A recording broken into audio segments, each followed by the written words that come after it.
Il-persuna umana, il-bniedem, u minnu u jgħix fejn jgħix, min natura tiegħu għandu dritt għal kwalità ta' ħajja li tixraqlu.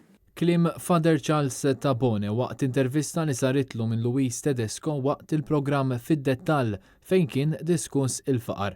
F'Malta għandna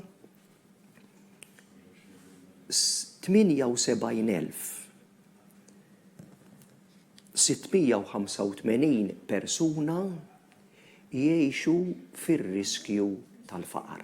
Statistika li ħarġet riċentament mill-NSO turi li mhux kulħadd qed igawdi mill-ġid li tant jiftaħar bih il-Gvern u li mhux minnu li nħolqot middle class ġdida. Jien għandi jkolli il-kwalità tal-ħajja li għandhom dawk li qegħdin fin-nofs. M'għandix ikun inqas minnhom. Preżentament hawn 17% tal-popolazzjoni ta' pajjiżna li qed jgħixu f'riskju ta' faqar. Fil-programm issemma kif il-faqar ta' persuna jiddependi mit-triq li jieħu l-Gvern tal-ġurnata għaliex dan jiddependi mit-tqassim tal-ġid. Jekk tħalli il-tkattir tal-ġid għarrieħu, sa tinħoloq diskrepanza, sa jinħoloq vojt bejn min qiegħed hemm fuq u min qiegħed hemm taħt.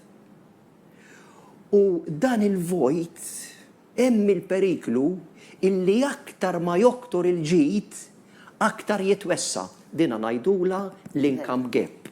F'termini oħra, id-distanza bejn is-sinjur u l-fqir, problema li jista' jsolviha biss il-Gvern, xi ħaġa li evidentalment mhux jagħmel. Qed ninsisti illi il-Gvern irid jagħmilha, illi id-distanza, il-vojt bejn is-sinjur u l-fqir mhux sa tonqos weħeda jekk tħalliha l-rieħa tiżdied. Waqt din l-intervista kienu diskussi problemi li qed jaffaċċjaw il-Maltin ta' kuljum.